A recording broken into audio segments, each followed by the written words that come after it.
السلام علیکم دوستو، جیسا کہ آپ حضرات جانتے ہیں کہ حج کے متعلق سعودی عرب نے پہلے ہی اعلان کر دیا تھا کہ کوئی رعایت اب نہیں ہوگی، صلہ رحمی کے سارے دروازے بند ہو چکے اور جو پکڑا جائے گا سزا ملے گی۔ سعودی حکومت نے اس وقت سب سے پہلے اپنے ہی شہریوں سے شروع کر دیا گیا۔ سعودیوں سے شروع ہونے والا سزاؤں کا یہ سلسلہ ہر اس غیر ملکی تک بھی پہنچے گا جس نے حج قوانین کو وائلیٹ کیا اور کسی بھی طریقے سے غیر قانونی طریقے سے حج کرنے کی کوشش کی۔ تو اس میں آپ کو بتا دیں کہ حج کے انتظام تو الحمدللہ ابھی بھی چل رہے ہیں، اس کو سمیٹنا وغیرہ حج تو مکمل ہو چکا ہے، لیکن عدالتی فیصلوں کی تیزی ذرا غور کیجئے کہ انہوں نے فیصلے سنانا بھی شروع کر دیے ہیں۔ سب سے پہلے انہوں نے جو لیٹسٹ انفارمیشن آئی ہے اس کے اندر بتایا گیا ہے کہ تقریباً 7 کے قریب جو ہے سعودی شہری ہے اور ایک غیر ملکی بھی ان میں شامل ہے، اور تقریباً 21 افراد کو غیر قانونی طریقے سے مکہ میں داخل کرنے کی کوشش کرتے ہوئے پکڑا گیا۔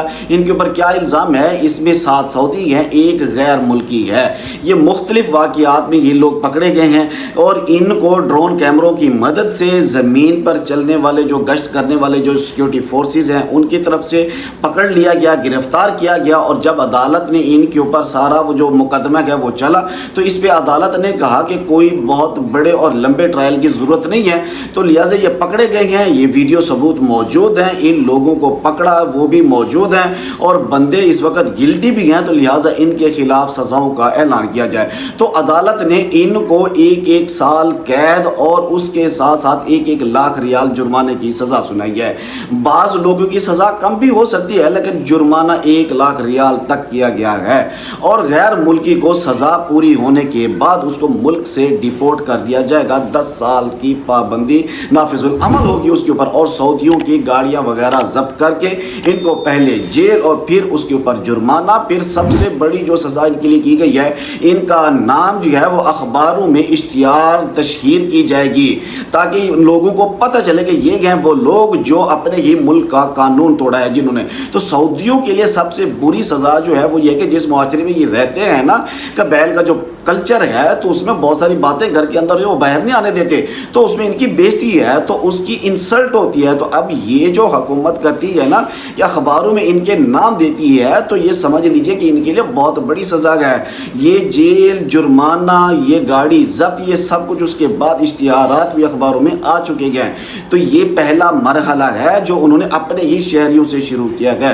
اب باری آتی ہے ان تمام لوگوں کی جنہوں نے غیر قانونی حج کے لیے مکہ مکرمہ میں داخل ہوئے یا مشعر مقدسات داخل ہونے کی کوشش کی، جس کے اندر سب کے بڑی تعداد اس وقت جو ہے اس سال وہ انڈونیشین کی ہی رہی ہے۔ انہوں نے مصریوں کو بھی پیچھے چھوڑ دیا اور پاکستانیوں کو بھی پیچھے چھوڑ دیا۔ الحمدللہ پاکستانیوں کا اس دفعہ نام نہ ہونے کے برابر آیا ہے، اور بہت اچھا کیا ہے کیونکہ پاکستانیوں نے قانون نہیں توڑا تو ہمارے پاکستان کا نام بدنام ہونے سے بھی بچا اور وہ خود بھی مشکل سے بچے ہیں۔ اس دفعہ پاکستانی جو ہیں وہ اتنی زیادہ تعداد میں نہیں غیر قانونی طریقے سے حج کرنے نہیں گئے، لیکن انڈونیشین بہت زیادہ آئے ہیں۔ اگلے سال جو ان کے ساتھ اب ہونے والا ہے یہ بھی اپنی نسلوں کو منع کر دیں گے کہ ایسا کبھی نہیں کرنا، کیونکہ اب کیا ہونا ہے، ایک تو ان لوگوں کو جرمانے ہوں گی، جیل ہوگی، جیل ہو سکتے ہیں ان کی معاف ہو جائے لیکن جرمانے وغیرہ کر گئے ان کو کیا جائے گا ڈیپورٹ، اور پھر یہ 10 سال کے لیے بین ہو جائے گا۔ بہتر ہے کہ قانون کو جو قوانین ہو